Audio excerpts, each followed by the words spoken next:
Café da manhã, entre dois dedos de conversa. Café da manhã, com José Rodrigues. Bom dia, café. De manhã que coisa louca, delicia nossa boca. Ouvintes do programa Café da Manhã, o nosso muito bom dia.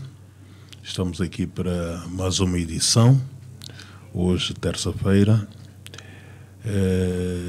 A minha convidada atende pelo nome de Florbela Malaquias, ela que recentemente lançou um livro que está na opinião pública, um dos mais comentados dos últimos tempos, mas vamos falar sobre o livro, mas antes de mais vamos conhecer a senhora Florbela Malaquias, nascida no Mochico, filha de um grande nacionalista também, o pai, o senhor Mimoso Nelson Malaquias.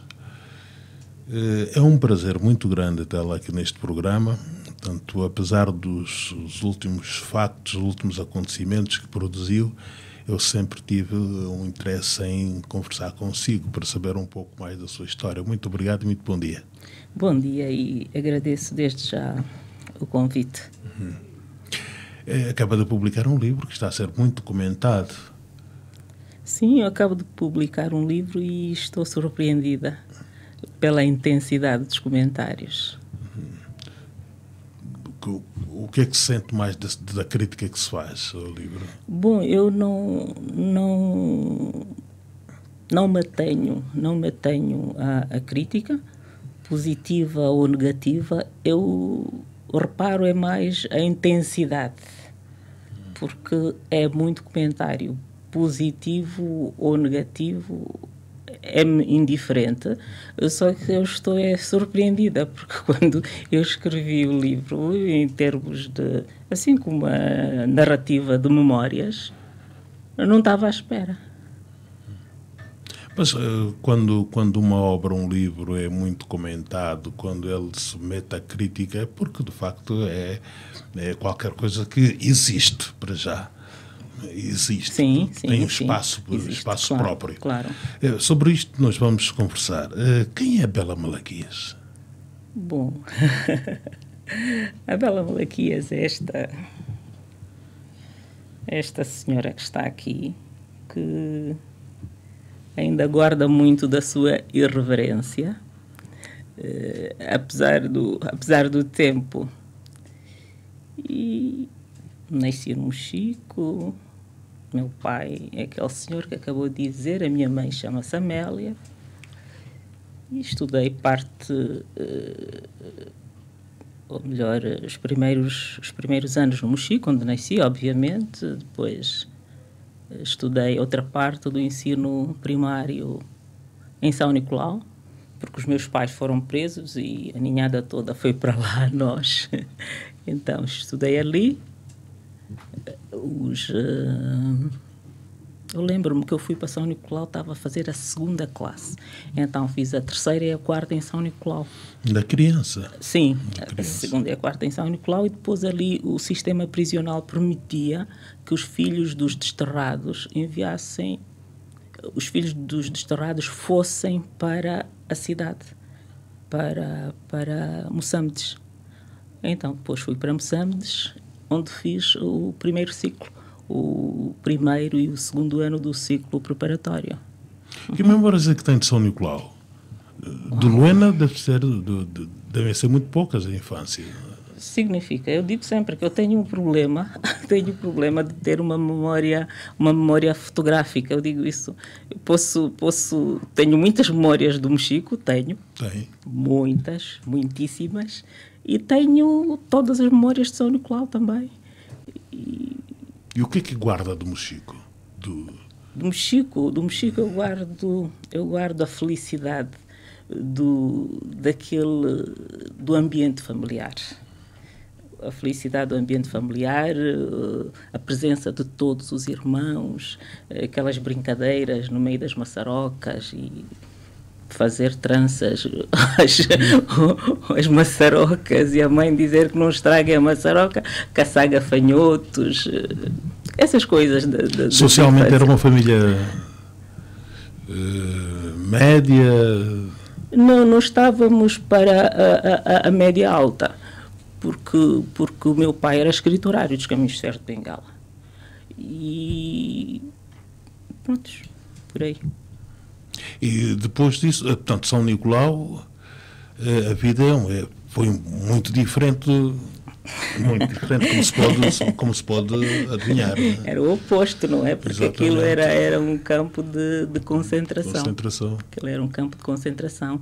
Eu lembro quando chegamos a São Nicolau, o meu pai estava no trabalho. E Eram então, trabalhos forçados, não é? Eram trabalhos forçados. Eram trabalhos forçados. O meu pai estava no trabalho e então foram chamá-lo para anunciar que nós tínhamos chegado. Ele vinha com aquele uniforme de preso, um calção azul e um blusão azul com um número nas costas. E ele veio, nós quase que não o reconhecemos. A minha mãe é que teve que dizer: olha, é o vosso pai, porque nós estávamos habituados a ver o pai de fato, gravata e tal, mas depois encontrámos-lo naquela situação. Quantos irmãos? Éramos 5 irmãos ali, sim. Éramos 5 irmãos. Mas depois fomos-nos adaptando ao ambiente e ficamos por lá. O que era ser filha de um preso político? Vocês depois foram para a cidade, não é? Para estudar. Sim. E o que era para vocês? Como é que a sociedade vos via filhos de um preso político? Nós lá integrávamos-nos perfeitamente na sociedade. Vivíamos num bairro que se chamava Santa Cruz. Quando fôssemos à escola, não nos associavam aos presos políticos, salvo os professores que sabiam, e esses professores não faziam bullying. Os colegas nem chegavam a saber se nós éramos filhos de desterrados ou não. E então estudávamos com toda a normalidade. Filhos de terroristas, não? Sim, terroristas. Na altura, sim. Os presos políticos eram os turras, na altura chamavam os turras, mas na escola propriamente nós não éramos filhos de turras, porque não faziam questão. Não sei se era uma política escolar, não é, da altura, mas pelo menos eu não senti essa pressão de ser filha de turra. Que informações tem sobre a prisão do seu pai? Ele passou pelo Missombo, não é? Sim. Passou pelo Missombo. Foi preso no Mochico, depois foi enviado para Nova Lisboa. Eu lembro-me de ainda ter feito uma viagem com a minha mãe para Nova Lisboa para visitar o pai. Depois dali ele foi para Missombo. Tivemos notícias que ele tinha sido transferido para Missombo. Ficou um tempo em Missombo, depois foi novamente transferido para São Nicolau. Para além do seu pai, tem outros familiares, um tio, Jonatão Xinguns, que foi para Tarrafal. Sim. E outro que foi para Jeremias Bandua, que fugiu para Zâmbia. Depois, quando é que o pai é liberto? O meu pai, nós fomos libertos em 74 ou não? Em 73. Em 73. Portanto, antes do um bocadinho do 25, antes do 25 de Abril, porque eu lembro-me que pouco tempo depois de termos sido libertos é que acontece o 25 de Abril. Sim. E o que é que muda na vossa vida depois da libertação do pai? O que é que muda? Voltaram tudo. Para o Mochico, muda não? Tudo. Porque a liberdade é uma coisa única. Mas não voltámos para o Mexico, porque a PIDE deu instruções, recomendações de que o meu pai não podia voltar para o Mexico, tinha que se fixar em Nova Lisboa. Então ficamos em Nova Lisboa, já não podemos regressar para o Mexico. E ele continua a exercer, a realizar atividades políticas? Continua. Sim, porque o meu pai era muito, como é que é dizer, muito fervoroso. Ele era um nacionalista muito fervoroso. Eu sei que ele também foi influenciado ou teve muita informação do programa Angola Combatente. Este programa foi um programa que teve uma importância muito grande na história de Angola, não? Sim, porque eu não sei se a FNLA tinha uma estação de rádio, não sei, mas eu penso que Angola Combatente foi um dos programas antiquérrimos radiofónicos que chegou aos ouvidos de todos os nacionalistas, porque naquela altura era uma sede pelo nacionalismo, era uma sede pela informação sobre o que é que estava a acontecer, o que é que poderia acontecer ao país, as quantas andavam, as hipóteses de independência e de liberdade, e buscava-se esta informação, por um lado. Por outro lado, cada um queria fazer qualquer coisa para acelerar o processo. Sim. Porque eu lembro-me que nós no Mexico, meu pai, como era ferroviário, e foi quase numa altura em que havia a independência do Congo belga, muitos belgas passavam por aí de comboio. E então meu pai trazia esta notícia, esta informação para casa. E dizia que, olha, os belgas já estão a ir embora. Daqui a bocadinho somos nós. E então ficava assim esta expectativa. E aí no Mexico tinham uma proximidade com a Zâmbia que também ascendeu a independência. Sim. Isto também, portanto, influenciou... Sim, bastante. Aquela ânsia pela independência. Já se fazia uma espécie de contagem regressiva, não é? São eles, daqui a pouco somos nós. Sim. São eles, daqui a pouco somos nós. Sim. E completa o 5º ano ainda no tempo colonial, com 16 anos. Sim. Era uma meta para os nativos. O 5º ano era uma boa referência. Sim, eu não sei dizer, não falo por todos, mas por mim e por aquilo, pelo padrão da minha família, os estudos eram importantíssimos. Eu nunca me esqueço daquilo que meu pai dizia, sobretudo para nós as meninas. Ele dizia sempre que, olha, vocês estudem, porque o estudo é um equipamento, o estudo é uma arma, e sobretudo para vocês meninas, porque o mundo é muito cruel para as mulheres. Isso ficou para mim como um refrão, e então eu tive isto muito a peito, tanto que quando me vi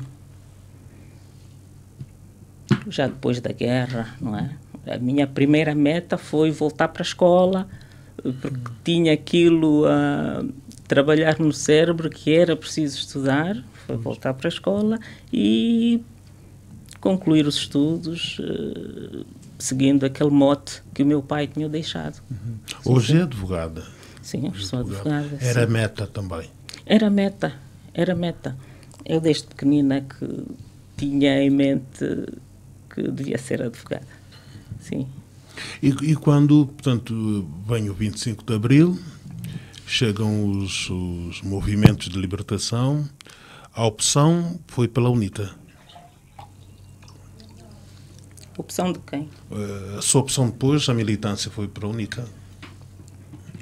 Havia todo um... Não, isso não se trata de opção, porque é assim, as famílias são famílias. E se uma família é protestante ou católica, é difícil o filho não ser protestante ou no ser O católico é uma cultura familiar.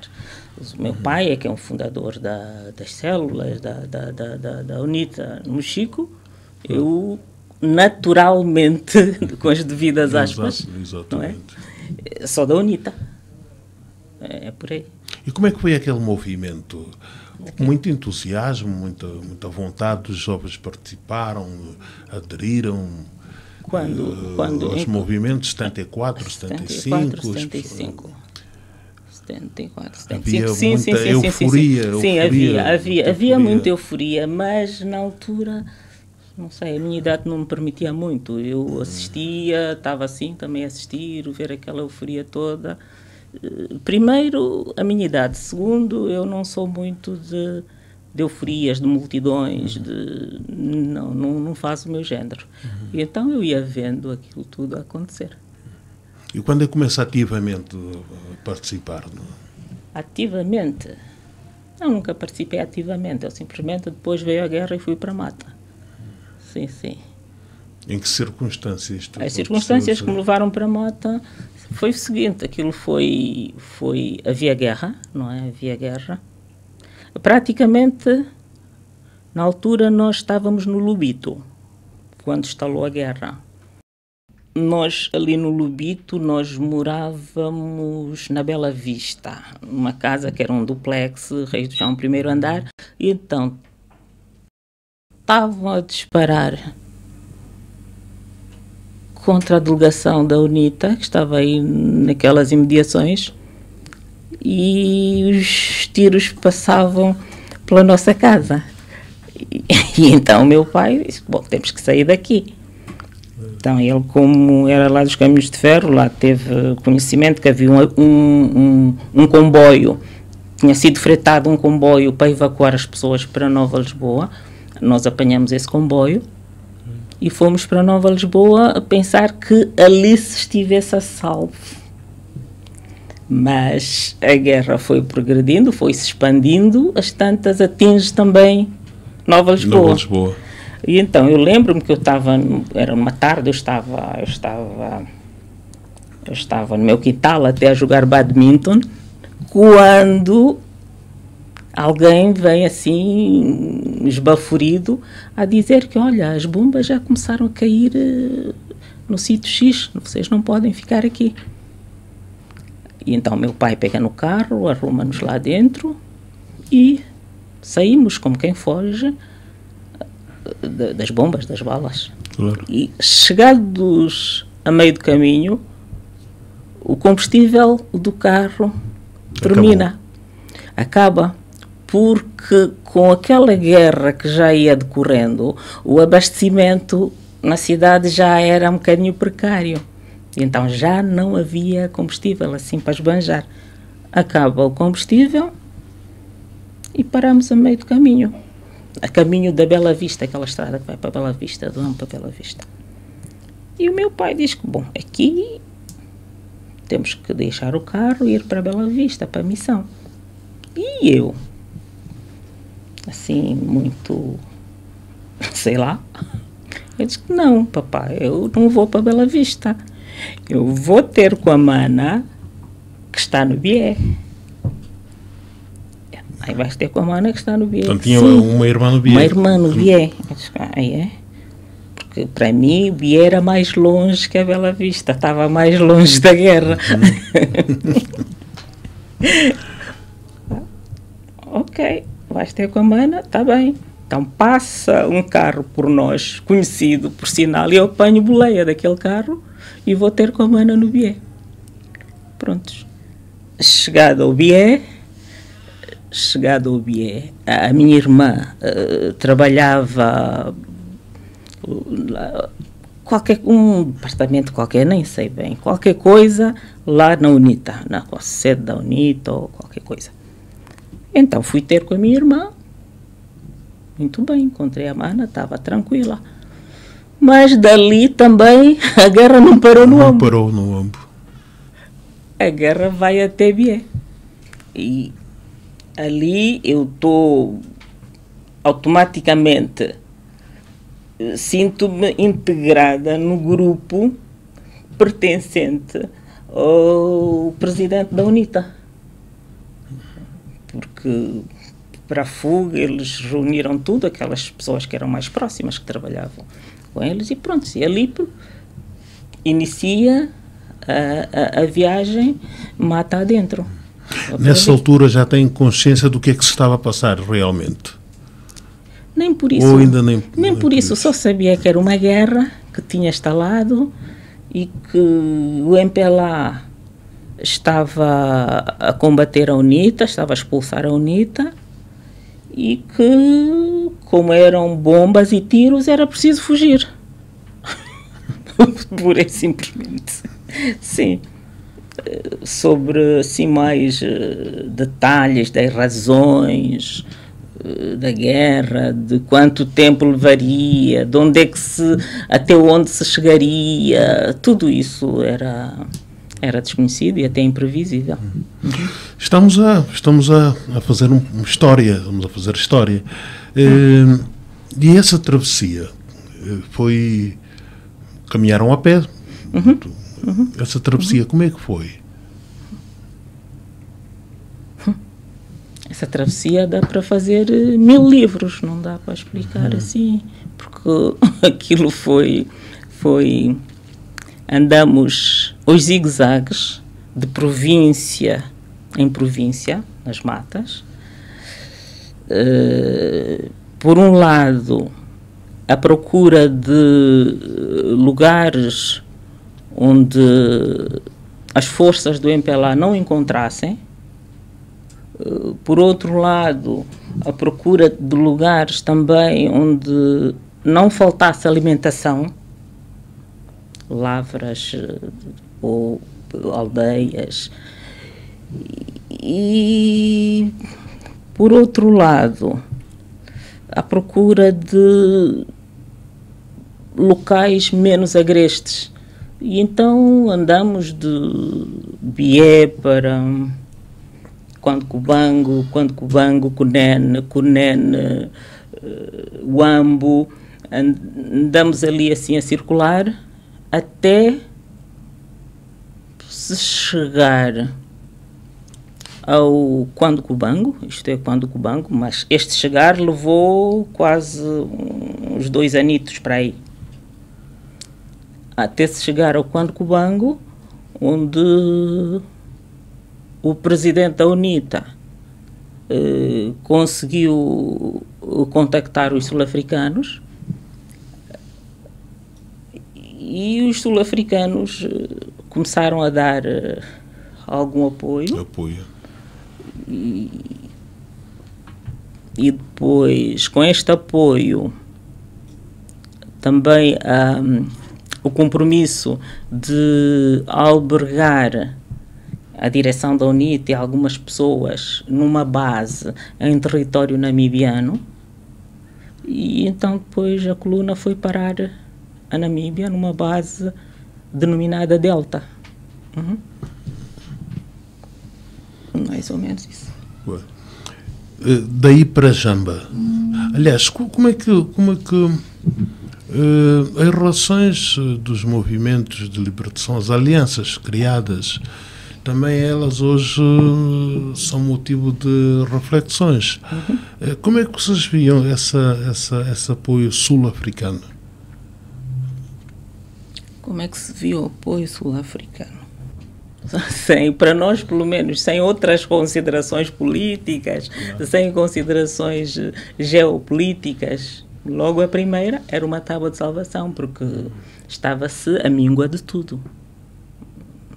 Então, depois disso, é que começamos a ver a relação de forças, e depois que tinham os americanos de um lado, mais os sul-africanos, do outro lado tinha os russos, mais os cubanos, e então havia assim esses 2 campos, direi. Sim. Já no quadro da Guerra Fria. Claro. Da Guerra Fria. Claro que sim. Daí a Jamba, o surgimento da Jamba. testemunha este momento? Portanto, sim. Porque a Jamba surge...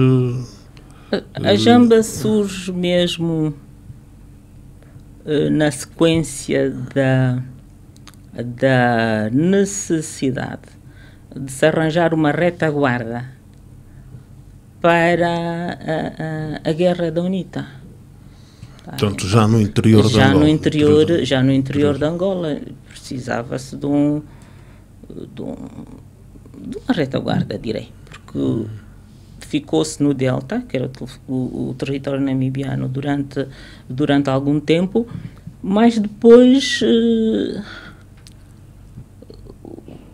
não sei dizer quem, teve a ideia, os sul-africanos também entendiam que não tinham que ficar ali permanentemente, e então foi assim que tiveram que ir para o interior de Angola, mas sempre próximo, não é? Para as questões logísticas. Exato. Sim. Pronto, a Jamba funcionava como uma unidade militar ou funcionava como uma espécie de uma organização de sociedade civil? O que ouvíamos dizer da Jamba é que, pronto, tinha uma certa organização, tinha sinaleiros, tinha uma série de regras, quase que de cidades organizadas. Como é que era a Jamba? Pudermos perceber. Olha, a Jamba, tinha uma organização administrativa. Pensar a Jamba é pensar num quartel, não é? Começa como um quartel. Como um quartel. Ok. E com o tempo, conforme as necessidades se vão apresentando, aquilo vai crescendo com uma organização própria. Porque aquilo era mais ou menos um pulmão, um centro administrativo de toda a atividade da UNITA. Tanto civil, política, como militar.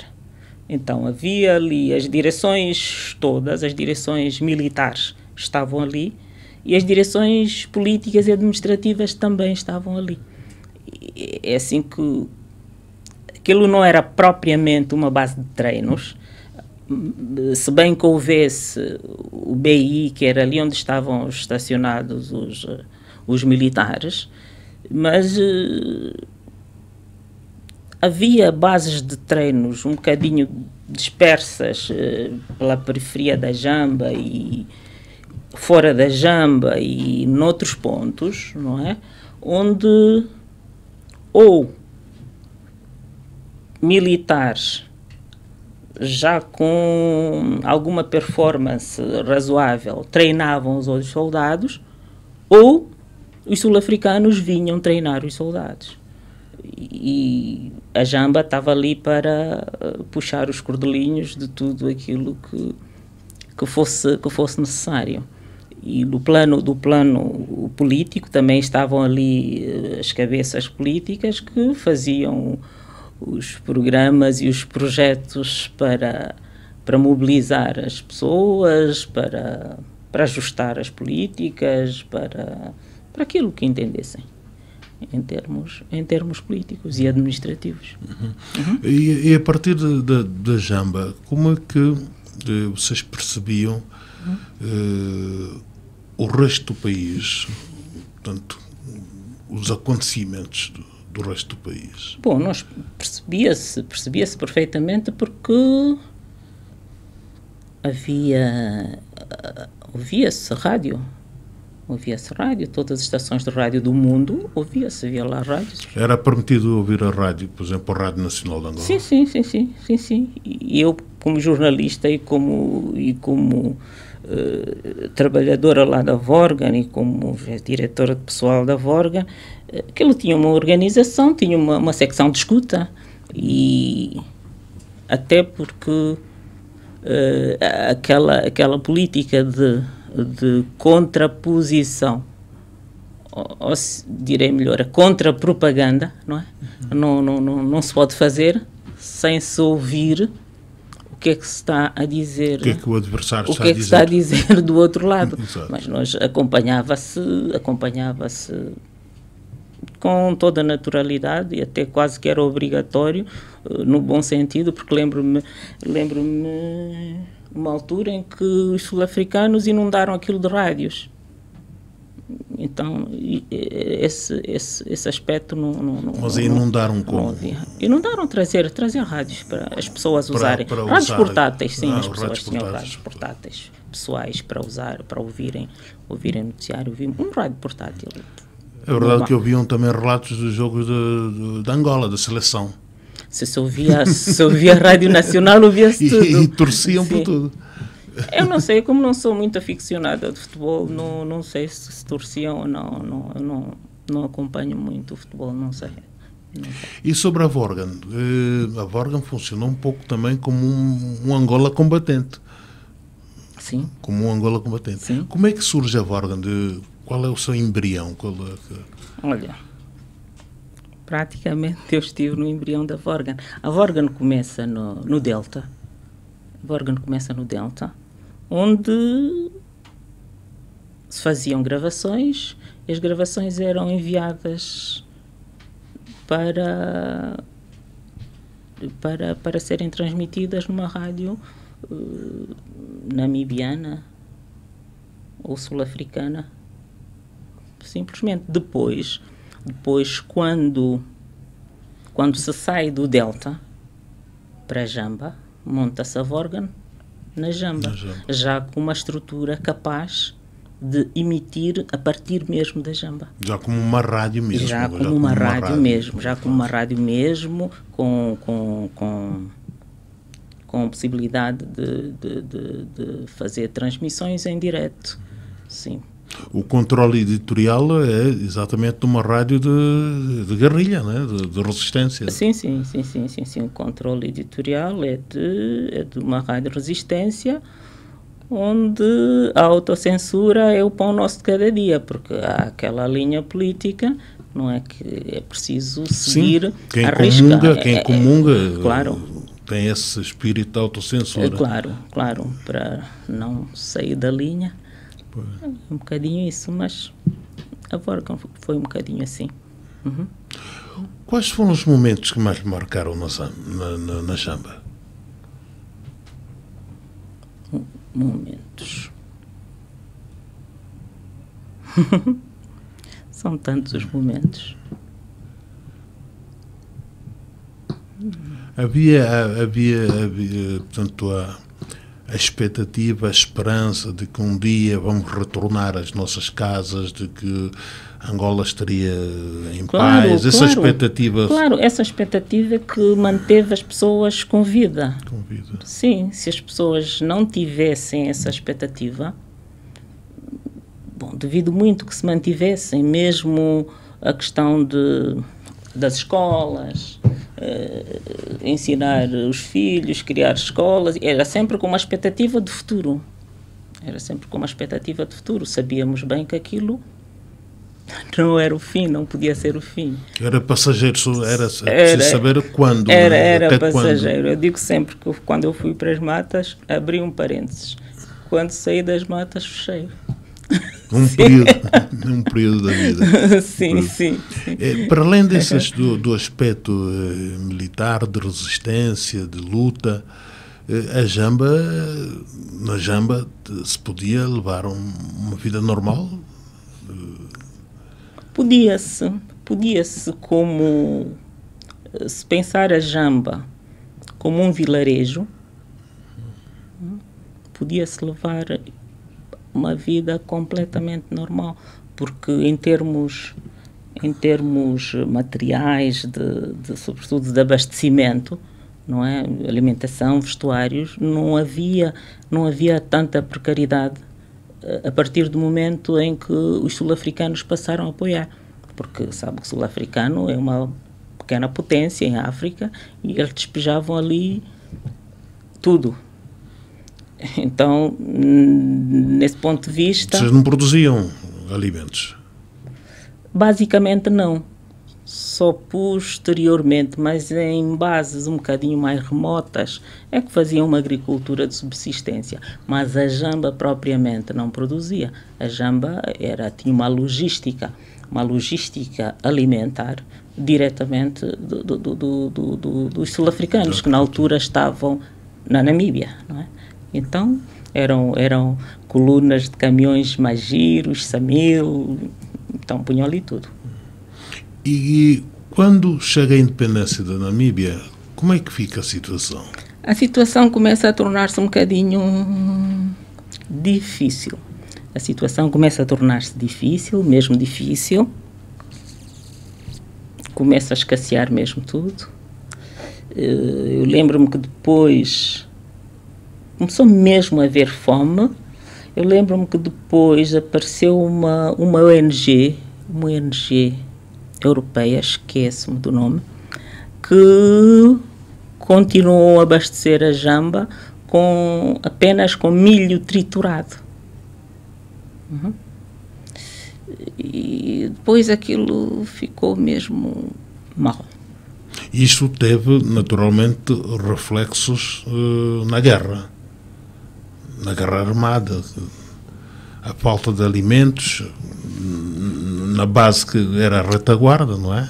Eu presumo que sim, mas nunca parei para fazer esta relação. Os impactos. Mas é óbvio, quando falta ração, há sempre o desmoronar de qualquer coisa, e é óbvio que isso terá impactado a consistência das Forças Armadas da UNITA, acredito que sim. Acaba de lançar um livro que é uma narrativa dos acontecimentos que ocorreram nas matas, na Jamba. Este livro está a ser um dos livros mais comentados nos últimos tempos, sobretudo nas redes sociais, inclusive está esgotado no mercado. Para já, pensa numa segunda edição? Já está pensada e já está encomendada. Já está encomendada. Sim. Qual é a oportunidade do lançamento? Como é que viu a oportunidade do lançamento deste livro? Seria agora mesmo? Era agora que era, portanto, há quanto tempo trabalha nele? Não, eu não pensei em oportunidade. Eu, quando decido fazer uma coisa, faço simplesmente. E não fico a fazer, como é que é dizer? A sopesar oportunidades, opiniões, prós e contras. Eu decidi, vou lançar o livro, Podia ter sido lançado até para informação dos leitores. Esse livro podia ter estado nas estantes há uns 4 meses, para aí. Há uns 4 meses.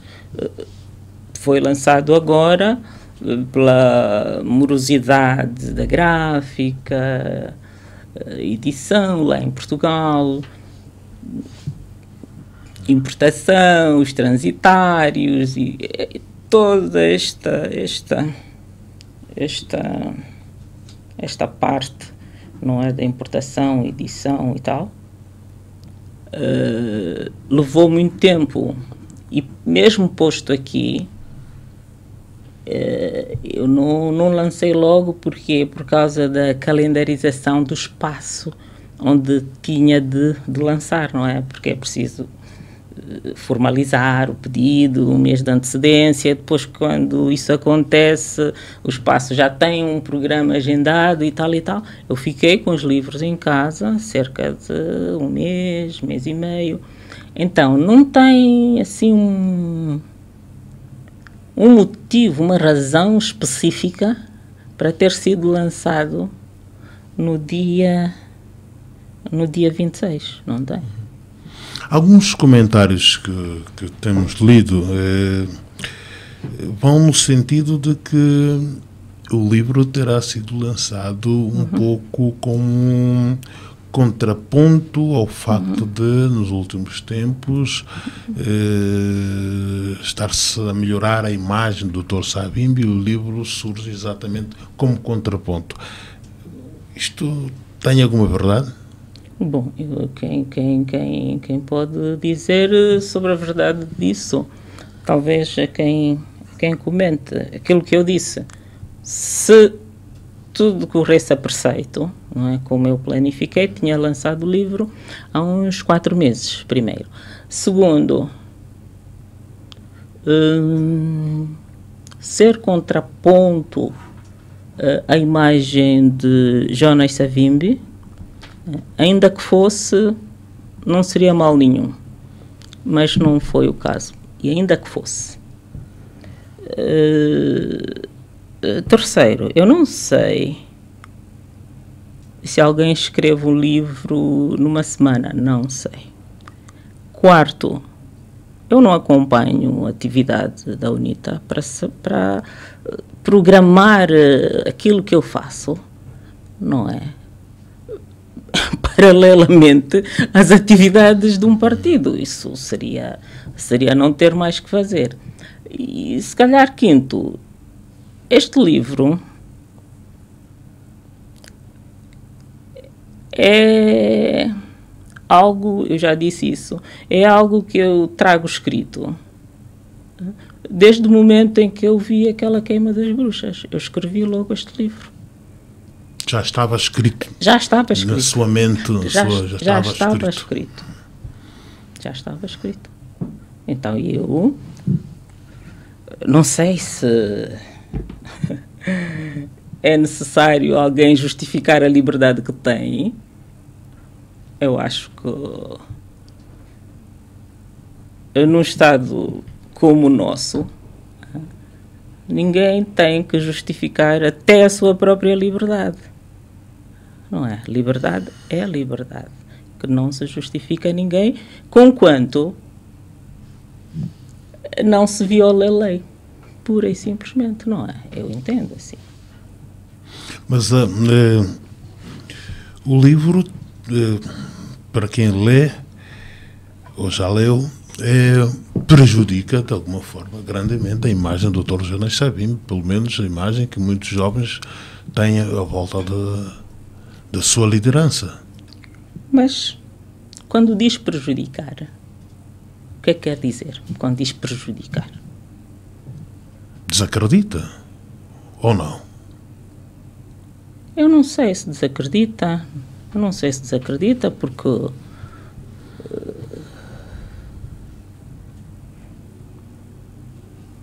prejudicar, eu entendo que prejudicar é diminuir qualquer coisa, não é?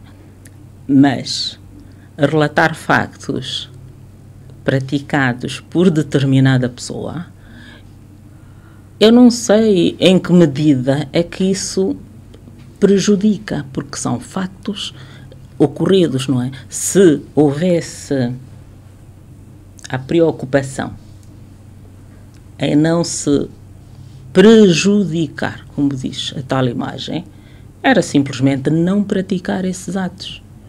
Então ali não haveria prejuízos. Então, é um bocadinho isso, porque aqueles que falam em prejuízo e acham que não se sabendo, não é, certos factos melhora alguma imagem, não é?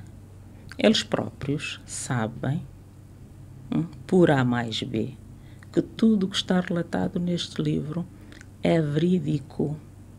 Porque se perguntar a algumas dessas pessoas, olha, no dia 7 de setembro, o senhor esteve na Jamba? Sim. No dia 7 de setembro, onde é que o senhor se encontrava? Ele vai dizer que estava na Jamba. E se lhe perguntar como é que foi preenchido aquele dia, ele vai dizer como é que o dia foi preenchido. E se lhe perguntar onde é que está a Judite Bonga, onde é que está a Priscila, onde é que está a Aurora, eles hão de dizer onde é que estão. Porque todos, absolutamente todos, sabem que isso é verdade. Isto é que me deixa um bocadinho perplexa, não é? Não há quem não saiba que aquilo que está ali é verdade. E como eu tinha prometido a mim própria que aquelas pessoas não desapareceriam como, sei lá, assim de qualquer maneira, sem que ninguém viesse a falar delas, não é? Prometi isso a mim própria e fiz outras promessas também a mim própria. Então, fico admirada como é que esses senhores que estavam mesmo na tribuna a assistir o espetáculo ainda têm esse tipo de vontade de escamotear a realidade, até em ofensa àquelas memórias, não é? É um pouco isso. Eu não tenho vontade nenhuma de denegrir ninguém, mas tenho toda a vontade, toda mesmo, de pôr tudo em pratos limpíssimos. É por aí. É uma questão, um imperativo de consciência. É um imperativo de consciência. É um imperativo de consciência porque, primeiro, não tolero e não tolerei que queimassem as pessoas vivas. Pela minha educação, não tolero e não tolerei. Segundo, também não tolerei que obrigassem as pessoas a assistir. Porque aqui temos duas violências. Aqui temos duas violências. Não é? Eles que os amantes do espetáculo, não é? Que fizessem o espetáculo para eles, sozinhos. E não chamar milhares de pessoas para a parada para assistirem. Não é? Então, tudo isso são coisas que qualquer pessoa racional não aceita isso. Não Portanto, aceita foram isso. queimadas 20 e poucas pessoas, seriam 50 e tais, não é? Sim, mas não sei, por cargas de água, elas tantas achou que do meio para um lado iam para o fogo, do meio para o outro lado iam para a cadeia. Com a promessa de virem a ser queimadas se ele sonhasse com elas. E como é que vocês viram a interseção do Dr. Ernesto Mulato nesse ato? Qual é? Bom, aquilo não foi tanto uma interseção. Ele ficou surpreendido de ver a Tita naquela lista. A Tita quem era? A Tita é a minha irmã. A sua irmã. E foi trabalhando com ele durante muito tempo. Quando estava no BIE, nessa tal área que eu disse, onde trabalhava, ela trabalhava com o engenheiro Ernesto Mulato. E quando estávamos nas matas, pelas bases onde nós fomos passando, a minha irmã e eu trabalhávamos diretamente com o engenheiro Ernesto Mulato, a compilar os relatórios, a fazer isso e aquilo. Quem fazia isso era a minha irmã e eu, sob a chefia do engenheiro Ernesto Mulato. Então, quando ele vê esta pessoa a ser chamada para a fila das apontadas para serem queimadas como bruxas, ele surpreende-se e ele foi um gesto impetuoso que mostrou que talvez o tenha traído, não é? Foi um gesto impetuoso e uma pergunta que ele fez. Simplesmente isso. Chega a considerar no livro, o Dr. Sabino como um psicopata. Sim, sim, sim, sim. Porque o padrão dele, o comportamento dele, as ações e reações dele é de qualquer bom psicopata, não é? Porque as pessoas, se souberem como é que os psicopatas se comportam, não é? Aquela capacidade quase sobre-humana de ter duas faces, duas personalidades em pouco tempo, isto é próprio de psicopata, que ele tem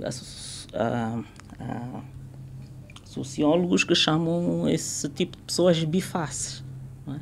Que ele, quando sai fora da porta, é um anjo.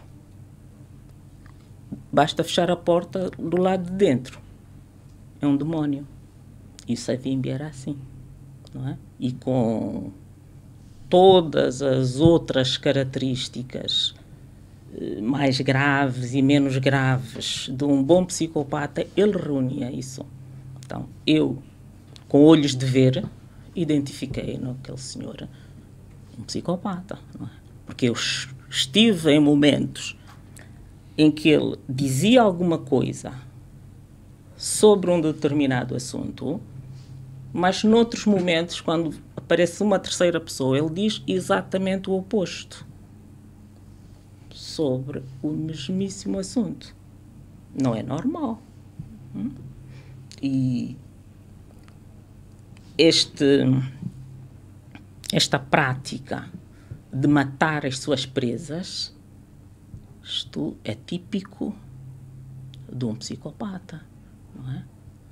Isto de matar as mulheres com quem ele tem filhos, isso é próprio de um psicopata, não é?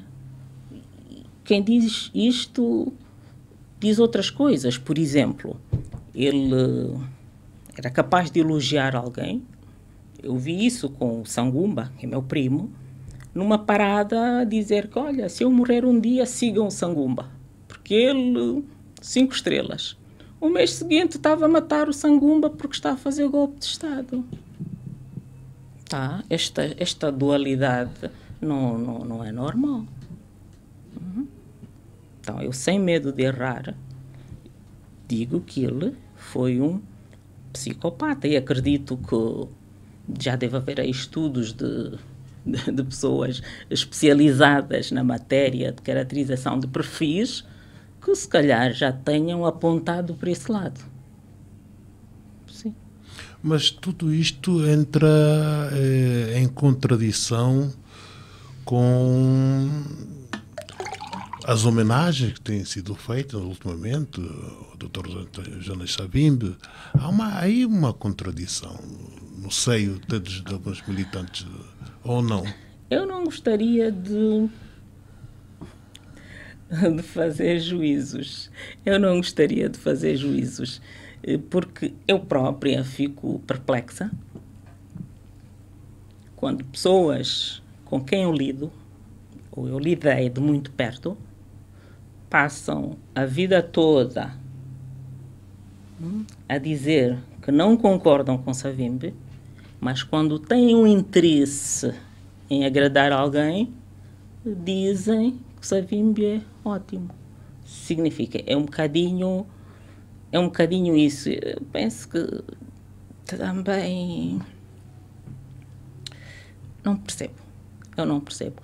Os mais jovens, talvez seja normal, porque eles não conhecem, não conheceram, não viveram. Então, se vêm adultos a dizerem que isto aqui é que é natural que a juventude siga, é natural.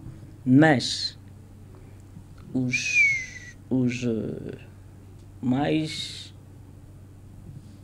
idosos, não é? Que foram uns espancados, uns torturados, uns assistiram as suas mães ou irmãs a serem torturadas, uns têm cicatrizes nos corpos até hoje, etc, etc. Eu, se calhar, Não sei. Se calhar eles acham que, presumo, não é? Desculpem se eu estiver errada, talvez pensem que tudo aquilo é inferior àquilo que eles pretendem. Eu ponho neste pé. Uhum. Portanto, minimiza-se Claro. o facto. Exato. Mas há leituras também que dizem que, pronto, a pergunta é a seguinte: a questão é do Dr. Janay Savimbi, ou tudo isto resulta de um processo de guerra? Porque na guerra, às vezes, acontecem coisas inexplicáveis. Não, eu acho isso uma narrativa bastante falaciosa. Bastante falaciosa. E com uma carga de intenção de branqueamento. Não tem absolutamente nada a ver com a guerra. Até parece um paradoxo que quando se intensificassem as batalhas nas frentes, porque tinham que se deslocar da Jamba para outros sítios e as atenções estavam mais viradas para as frentes, havia paz na Jamba. Paradoxo. Sim. Paz na Jamba, aquela paz do sentido social. Por quê? Porque as atenções estavam viradas. A atenção era desviada para a guerra. Exatamente, porque tinham que se defender para o inimigo não chegar e tal. Mas passada aquela tensão e eles se concentrassem na Jamba, que era a aldeia, então viravam as suas baterias contra os civis que éramos nós. Então não tem nada a ver com a guerra, porque toda a gente tem a capacidade de perceber que se cai uma bomba, não é? E morrem pessoas, é a guerra. Não é? Agora, se alguém se levanta de manhã, faz calmamente uma lista das pessoas que devem ir para o fogo, isso não tem nada a ver com a guerra. Não é? Isso só tem a ver com perversidade, não tem nada a ver com a guerra. Agora, como o aproveitamento que se faz-se um grande aproveitamento da ignorância das pessoas, dos que ouvem esse discurso, porque eles não conseguem imaginar o que era a Jamba, e quando se ouve que não, aquilo é a Jamba, é a guerra, toda a gente quase que justifica, quase que aceita, quase que diz que bom, está bem, porque foi guerra. Mas ainda que fosse guerra, os crimes de guerra existem. Existem crimes de guerra. Na guerra não se pode fazer tudo. Tá?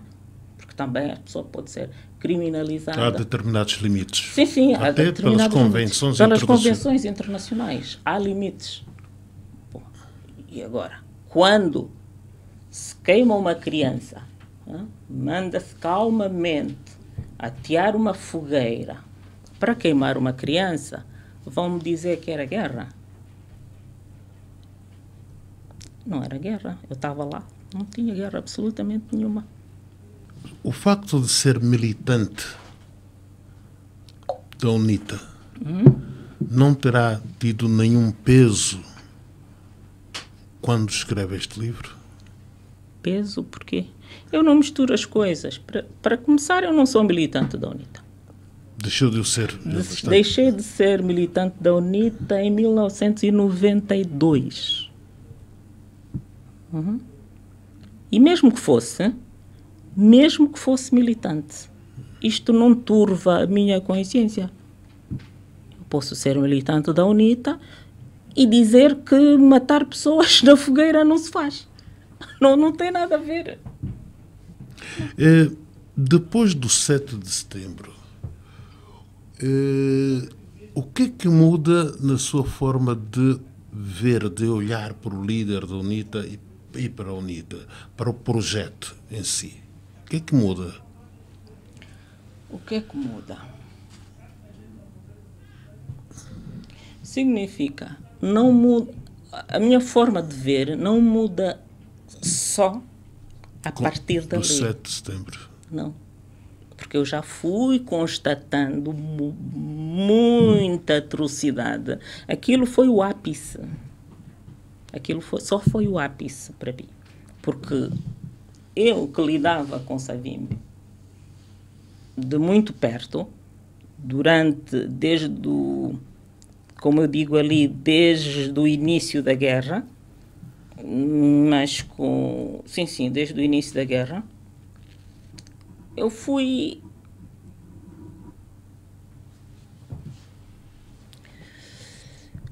qualificando o senhor como alguém que não era de confiar. E alguém cujo projeto era um projeto muito pessoalizado. E como um bom manipulador que é qualquer psicopata, não é? Ele leva as multidões nessa sua euforia de ilusão. E as pessoas perdem o discernimento de associar as palavras dele à prática dele. Porque uma coisa é o discurso, outra coisa são os atos. Então, perante o discurso, as pessoas esquecem-se dos atos e deixam-se levar foram-se deixando levar por aquela retórica que eu muito cedo dei conta que não era verdade, porque a primeira desilusão foi mesmo com o início da guerra, com a guerra no Ambo, quando eu vi as pessoas saírem do Ambo como dispersas, de qualquer forma. Porque semanas antes, não consigo precisar muito bem, semanas antes, ele tinha feito um comício grandioso a garantir às pessoas que a guerra não chegaria ao Ambo. A guerra não chega ao Ambo. Se o MPLA apresentar um blindado, eu apresento 2. O MPLA, a tropa inimiga, só não passaria aqui senão por cima do meu cadáver, coisas assim. Então, as pessoas que acreditam relaxaram, confiantes de que não. O líder disse que não vai acontecer nada disso. Tá? Poucos dias depois, era um autêntico descalabro e as pessoas não estavam à espera daquilo nem preparadas para aquilo, não é? Ele podia dizer que, olha, preparem-se, isso, isto e aquilo, não, mas ele fez esse discurso. Né?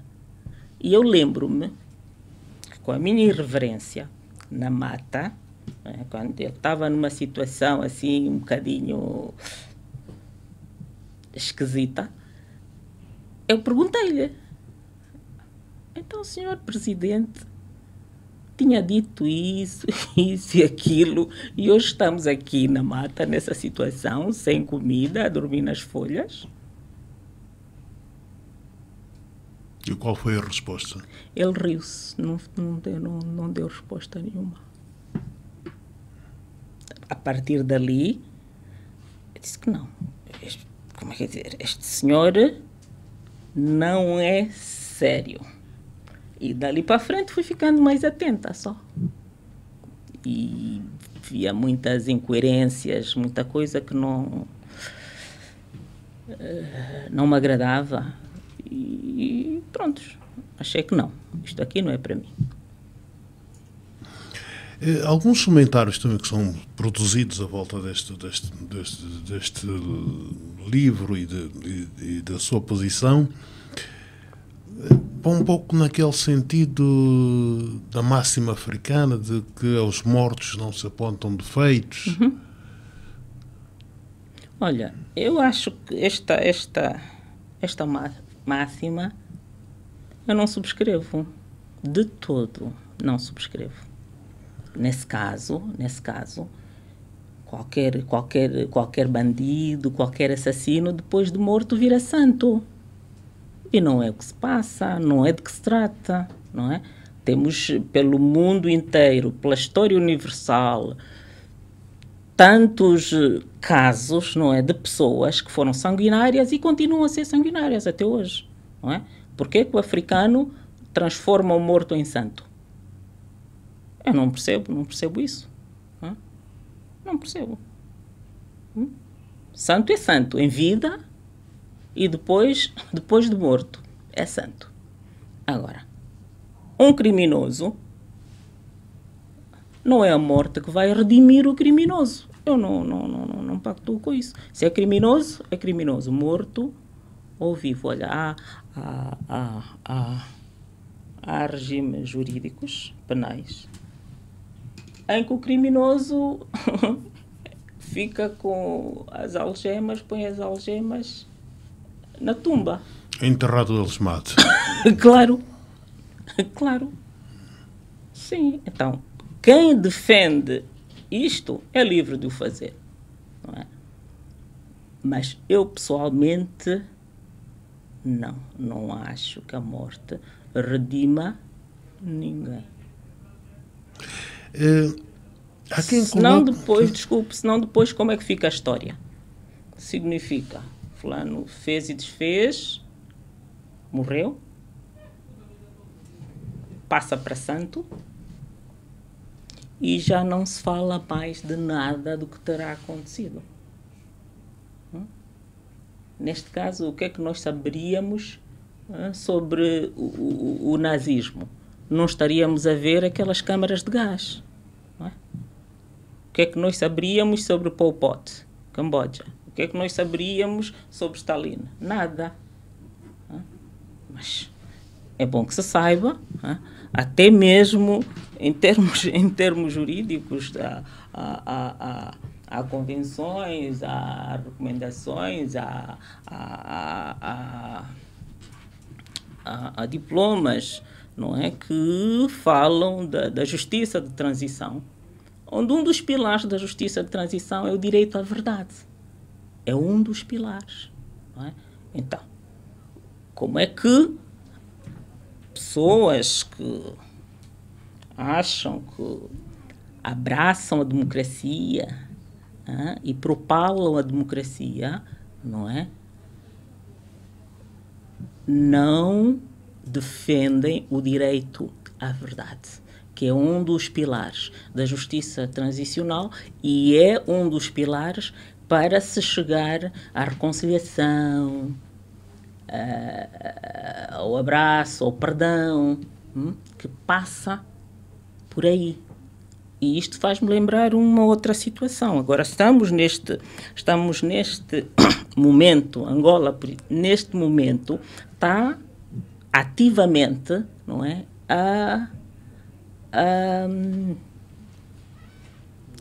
num processualismo, direi assim, de justiça de transição.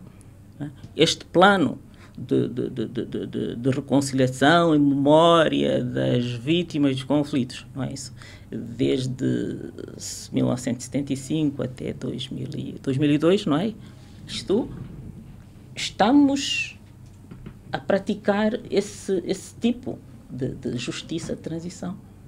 Direito à verdade, memória histórica, garantia de não repetição.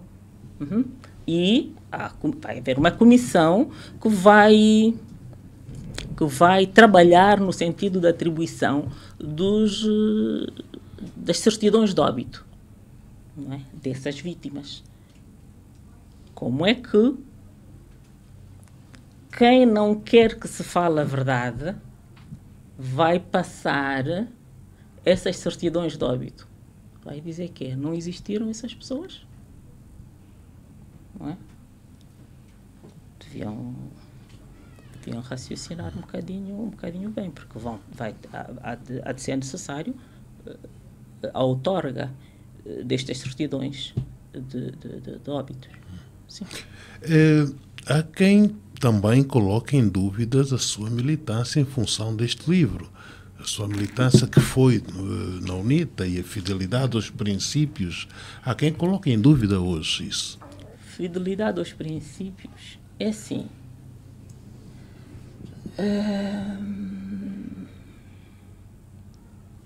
Eu acho que um partido, uma associação, ou seja lá o que for, está abaixo da pessoa humana. Este partido é algo que se forma, as pessoas consideram que vão se juntar e fazem um partido, não é isso? E a pessoa adere ou não, fica dentro do partido ou não, concorda ou não. Até porque só exatamente a mim diz respeito. E eu desliguei-me da UNITA por vontade e iniciativa própria, porque não me identifico com aquilo, não é? E como eu disse, quem esteve na base da instalação da UNITA aqui nas cidades em 66 foi a minha família, na minha casa, na casa dos meus pais. Sim, então, eu digo sempre que eu não sou fanática, eu não vou pensar assim, que lá porque, não é? Isso aconteceu em casa dos meus pais e aquilo era familiar e fui andando ali até eu me fartar, não é? Eu não acho que eu tenho que ficar ali porque é tradição. Eu não acho que partido é tradição, não. Até a tradição. Eu sou daquelas que rompo com a tradição. Até o costume. Eu rompo com o costume. Eu sou muito assim. Então, se quiserem esta retórica de pôr em causa a minha militância, é algo exterior a mim. Isto está no pensamento de quem fala. E esta é a narrativa a habitual narrativa de se passar uma esponja sobre o passado. Tá. É algo que não me surpreende absolutamente nada. Este desplante ou petulância de quererem ditar sobre as decisões de alguém, pronunciarem-se sobre a vida de alguém que se considera completamente livre. E eu cresci num ambiente de liberdade, que é a casa do meu pai. Por isso é que eu não me compatibilizo com este clima de seita que é a UNITA. Aquele clima não é para mim. Mas há quem também tente ligar o lançamento deste livro. Hoje fala-se muito em encomendas, como sendo encomendado pelo MPLA. Pelo MPLA, exatamente. Essa narrativa é própria do pessoal da UNITA. Eu estive na UNITA e eu sei como é que lá dentro da UNITA constroem essas correntes, estes como é que é dizer? Estes rótulos, para depois lançarem cá fora. Isto é próprio deles. Se eles não fizessem isso, deixaria de ser UNITA. Se eles não fizessem isso, ou quando deixarem de fazer isso, é porque já não são UNITA. Enquanto forem UNITA, vão fazer sempre isto. E eu fico muito admirada. Como é que as pessoas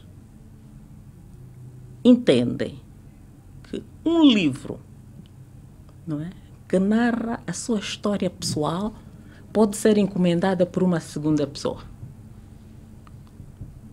Ainda se fosse um livro de posicionamentos, de comentários, de outro tipo de livro. Mas quem me conhece na UNITA, e muitos conhecem, e conversei com muitos, eu sempre disse, olha, quando eu puder, eu lanço um livro sobre esta situação. Apesar de eu não dever justificações a absolutamente ninguém, não é? Eu tenho cerca de uns 6 livros, outros na forja, porque aquele é o número 1, e vou fazer o número 2, 3, 4, 5, 6, não é? Não sei se... Não, porque eu propus-me a fazer isso. Eu digo, às vezes digo aos meus filhos que, olha, eu não quero morrer, não quero ser enterrada e levar tudo isso que eu tenho na minha cabeça comigo. Eu vou, mas deixo tudo com as pessoas, tá? Para as pessoas saberem, tá? Aquilo que eu vi, aquilo que eu passei. Porque e há uma grande falsidade. Há uma grande falsidade. Nesses camaradas, não sei se são os da UNITA que falaram ou não, não sei. Sobre a questão de militância. Porque ser militante não é ser mártir. Então, como é que é um militante? Eles passaram toda a vida a apontar-me com a arma. Já me mostraram a arma mais de 6 ou 7 vezes. Vamos-te matar. Vamos-te matar. Vamos-te matar. Quem considera alguém militante não faz isso. E agora eles estão a dizer que falar de militância. Aquele brasão que eles usam até hoje, quem fez fui eu. Eu desenhei aquele brasão da UNITA. Eu fiz o hino da Lima, da UNITA. Sim. Então, na altura, eles deviam se ter pronunciado dizendo que nós apenas queremos produtos feitos por militantes. E eles agora estão a considerar que, afinal, eu não era militante. Mas, para mim, ser militante não é nem uma honra, nem uma glória, não é nada. É simplesmente estar ali num partido e ir fazendo o que me dá na cabeça, não é? É um posicionamento. Sim, se eu não quiser ser mais da UNITA, posso ser do MPLA. Se eu não quiser ser do MPLA, posso ser da Casa CE. Se eu não quiser ser da Casa CE, posso formar um partido político. Tudo isso depende eu tenho uma autonomia da minha vontade. A minha vontade não é gerida por terceiros. É simplesmente por aí. E outro particular. Se as pessoas que fazem esses comentários de comprada, não comprada, se eles soubessem um bocadinho as questões de mecenato, não é isso? Qualquer pessoa, um escritor, um cantor, um artista, não é? Que pretender apoios, pode lançar um repto e dizer que, olha, apoiem-me, eu tenho aqui um disco, quero lançar o meu disco, não é? Tenho aqui um livro, quero lançar o meu livro. Isto é normal em qualquer parte do mundo civilizado. Isto é normal. Pelo menos eu tenho visto isso. O fulano X não está a lançar mais discos. Não, ele não tem patrocínios e tal. Não é assim? Sim. Isto é normal. Se porventura, não é? Que só para desmistificar uma questão. Se porventura eu tiver apoios, não é isso? Não precisa de ser do MPLA. Precisa de ser simplesmente das instituições do Estado angolano, que tem essas instituições. Portanto, está a admitir estes apoios?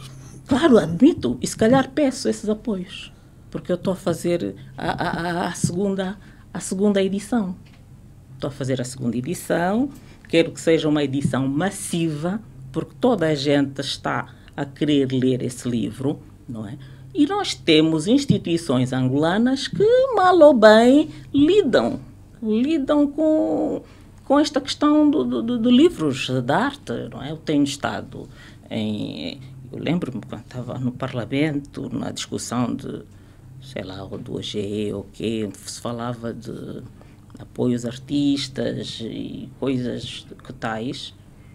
Eu acho que é algo completamente normal, não tem nada a ver com compra de pessoa ou não compra.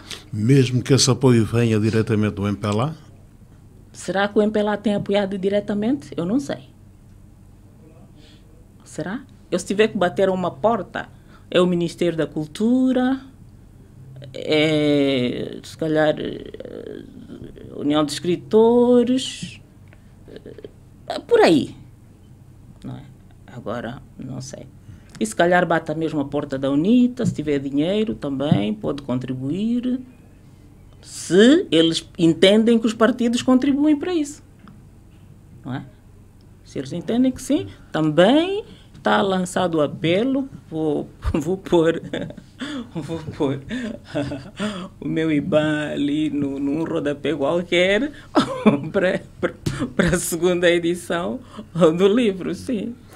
Acha que a UNITA tem necessidade de reconciliar-se com esse passado, sobretudo retratado no livro?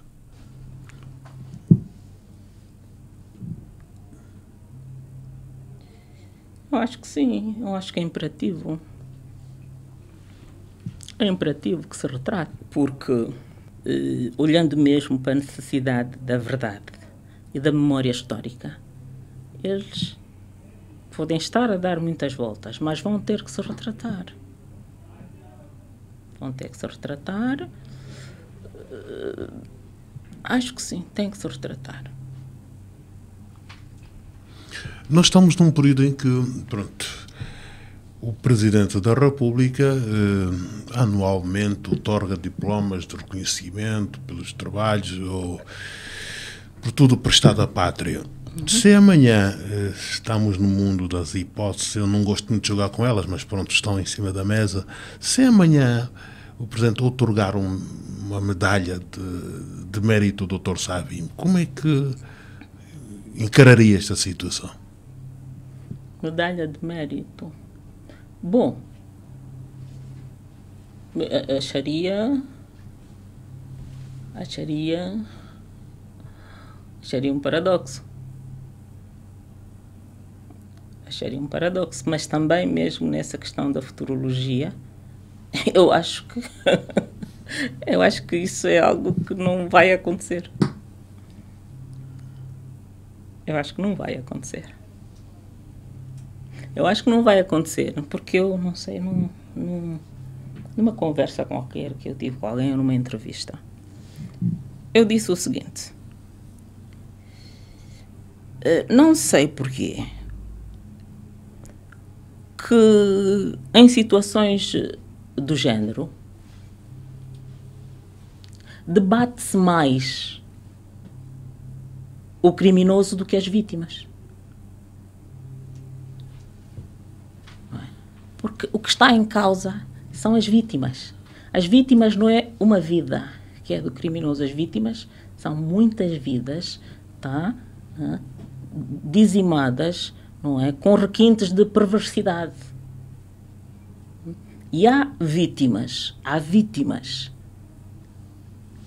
filhas dessas pessoas queimadas, que existem. E elas sobreviveram, sabe Deus como, cresceram, sabe Deus como, e é uma violência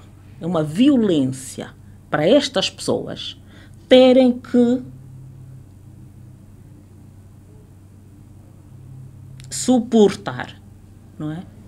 Outdoors da pessoa que queimou a mãe. Não é? Também aqui temos esses direitos dessas pessoas a preservar.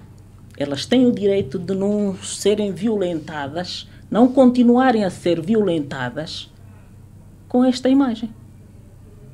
Como é que ficaria? Como é que ficaria? Se visse um retrato do queimador da sua mãe quando passasse por uma rua, é a rua para o seu local de serviço, e está todos os dias a ver aquela pessoa. Como é que ficaria? Acha que com a ascensão de Adalberto da Costa Júnior, alguma coisa vai mudar neste sentido, naquilo que estamos a conversar? Alguma coisa vai mudar? A perspectiva vai mudar ou não? Bom, eu não comento isso, prefiro passar. E outra pergunta que não seria diretamente para si, mas pronto, devo fazê-la. Como é que explica o silêncio de altos dirigentes da UNITA, que hoje ainda existem, em relação a essas matérias?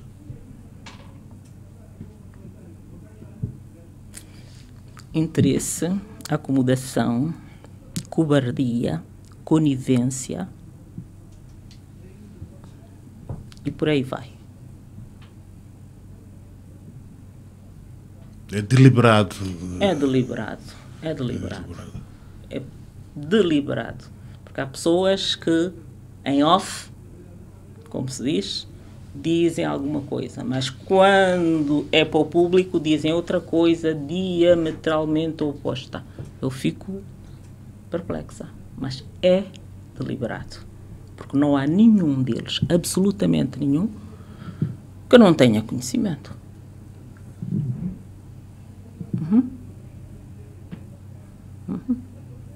Já recebeu algum telefonema de algum alto dirigente da UNITA ou ex-alto dirigente da UNITA a falar-lhe do livro? Não, e nem vão telefonar.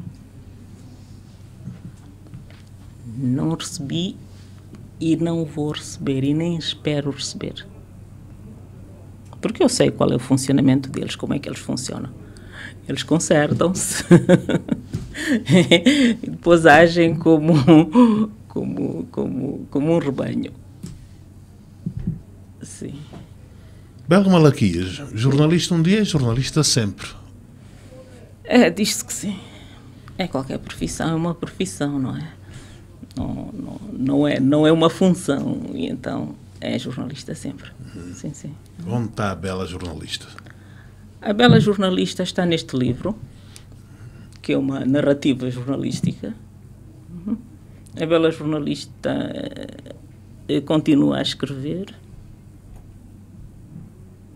E a Bela jornalista está com intenções de abrir uma rádio.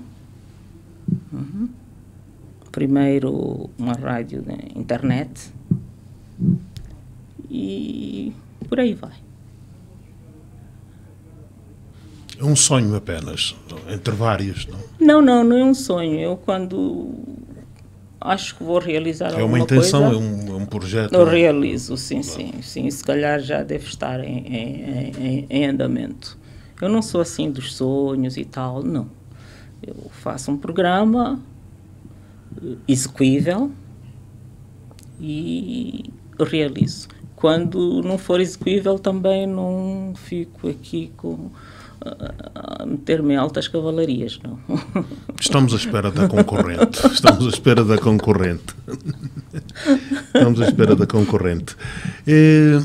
Se tivesse que fazer uma pergunta neste momento, qual seria a pergunta e a quem dirigia a pergunta?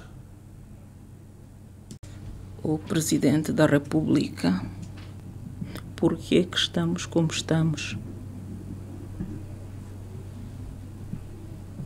Só isso. Por que é que estamos como estamos? Sim. Obrigado. Ouvintes do programa Café da Manhã, assim terminamos este encontro, este café com a doutora Florbela Malaquias, ela que hoje esteve aqui a falar sobre o seu livro e fazendo também uma leitura sobre a atualidade do nosso país. Despeço-me, José Rodrigues. Bom dia. Bom dia! Bom dia, café! Café da manhã, entre dois dedos de conversa. Café da manhã, com José Rodrigues. Bom dia!